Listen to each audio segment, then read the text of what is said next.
What you're watching right now is the reaction to the 2014 announcement that the upcoming set Khans of Tarkir would be featuring reprints of Fetchlands.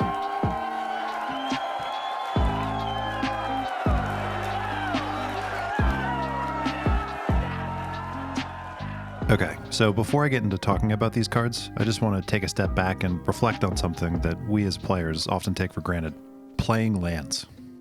It's the very first thing you learn how to do in Magic. It's something that hasn't really even changed in 25 years. You put a land down and then you turn it sideways.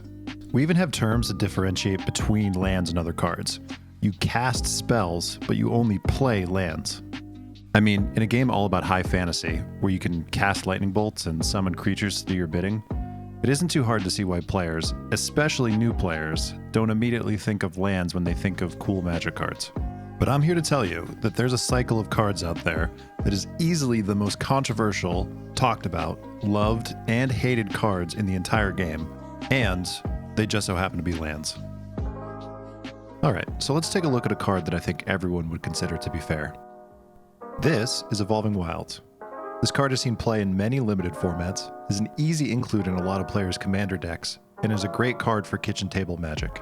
So for the cost of slowing down on this turn, you'll be able to ensure you have a color you might need for next turn. And this is Scalding Tarn. It's one of the 10 fetch lands, and is way better than Evolving Wilds. For starters, you only have to pay 1 life in order to keep up with your land drops. It's also missing a really important word that makes it so much better, and that's basic. And, since it doesn't have that word, it means you can crack it to find any card with those land types. You can find any of these shock lands here, since they all have at least one type that Scalding Tarn can find.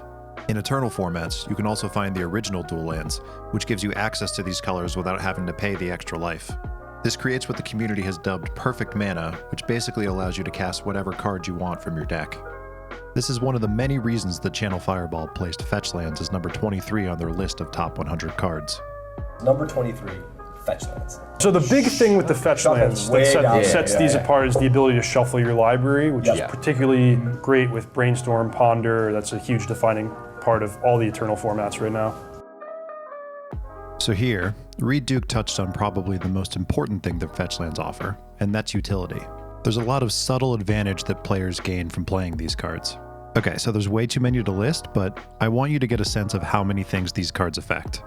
Allow me to introduce Death's Shadow. This card was actually considered to be bad for a long time.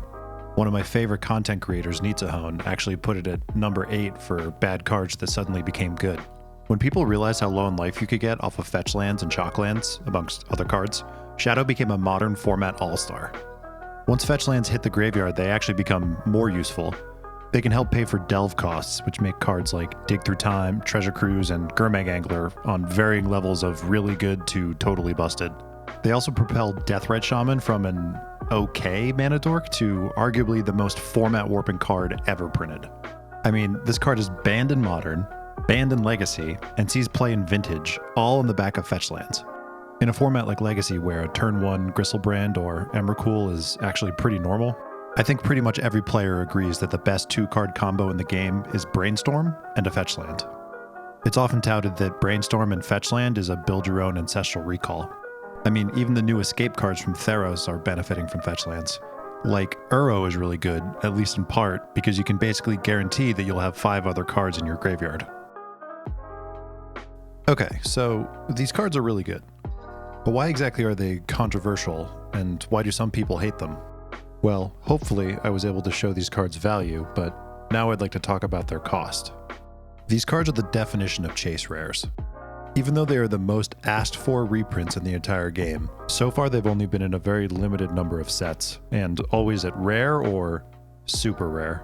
This leads to huge demands and high prices. Scalding Tarn usually fluctuates between $60 and $100, and there's many decks that need 4 of these, among other fetch lands. This puts a huge barrier to entry for competitive formats, one that wouldn't be there if Wizards just decided to reprint these cards at a reasonable price. Recently, they announced a new Secret Lair, which includes 5 of the more expensive fetch lands. But players are frustrated at its incredibly high price tag and limited availability, and think it won't change the cost of these cards at all. Which, let's get real, it won't. But the cost of these cards isn't just their monetary value, it's also how they affect gameplay. A format with fetch lands means constant shuffling, which slows down games and can disengage players. This isn't something that's limited to just players either. Even Wizards of the Coast doesn't like it. Mark Rosewater has said that one of the big things preventing fetch lands in a standard legal set is issues with match and tournament length.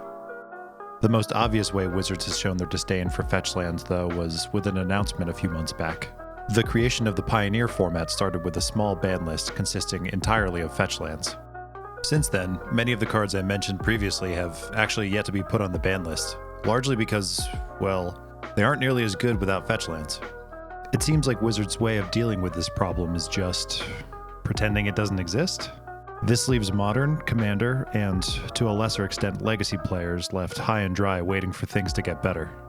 Unfortunately, there isn't much we can do, other than continue to voice that we need reprints of these cards. Hopefully, Wizards provides them soon enough. Other than that, though, all we can do is wait and live vicariously as others open cards we hope to open one day. This is, what do we got left? This is the end of the second third of the box. We are still only at one fetch land. Come on! Oh! Aaron for the flippin' Mesa in my face!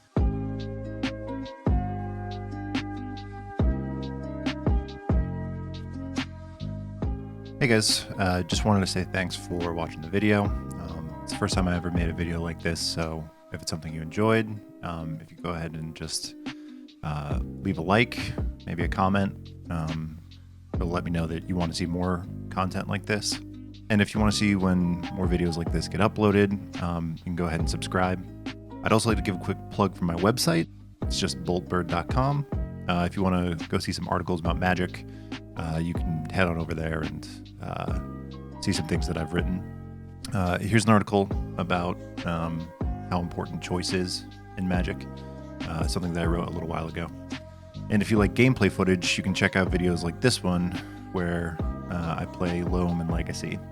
I haven't been updating things as much as I'd like to, but now that quarantine's in full effect, something I'd like to have, something that I'll have more time to work on. So thanks for watching, and see you guys later.